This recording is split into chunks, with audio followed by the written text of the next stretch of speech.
Hey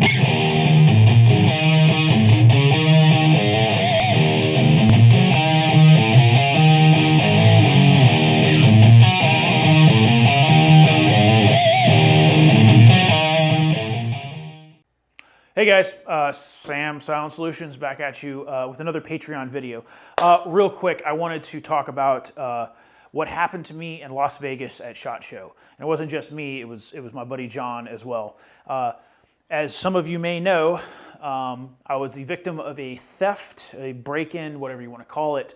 On the last day of the show, we had to check out of our hotel. We had to move our bags into our rental car because we couldn't keep them in our rooms because we had to check out. And you can't exactly drag all that stuff onto the showroom floor. So we were forced to basically lock it up in our rental car, which we thought was secure. You know, there's cameras everywhere. It's a pretty high traffic area inside the parking garage. Well lit.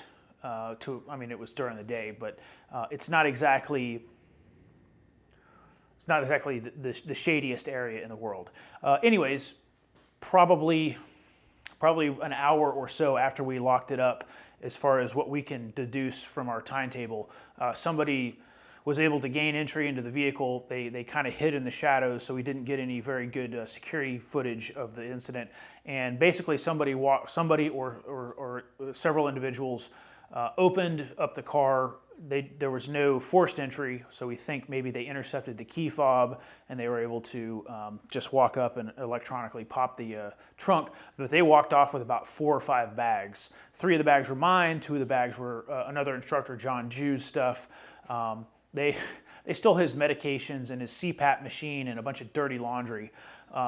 My stuff, yeah, they got a bunch of dirty laundry, but they stole my Audi Gear helmet bag with my OpsCore helmet, my OpsCore amps, my E-Cody thermal, my DTMVSs, and a bunch of other like accoutrements that were in there.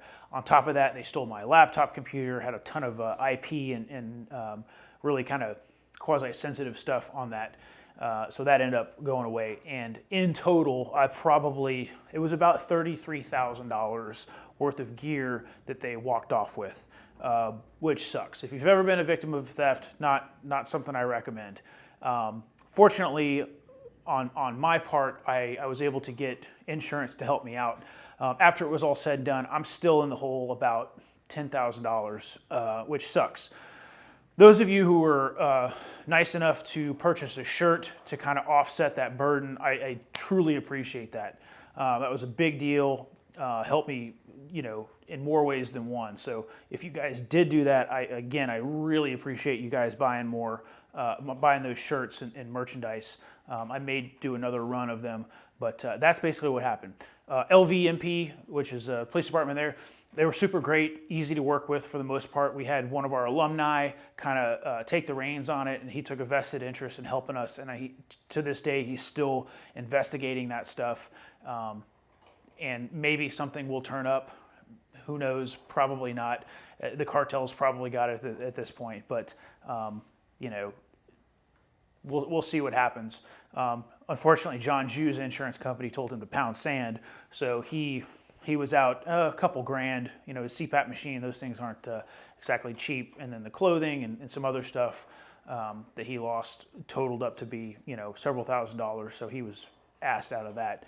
Kind of the takeaways is have good insurance.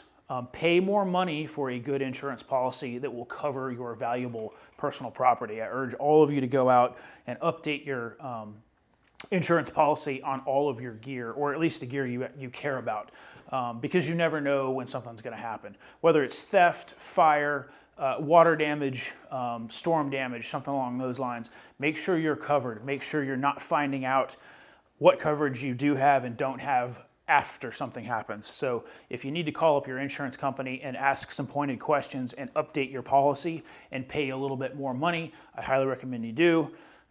In the event something like this ever happens to you, you'll be glad you did. So that's what happened.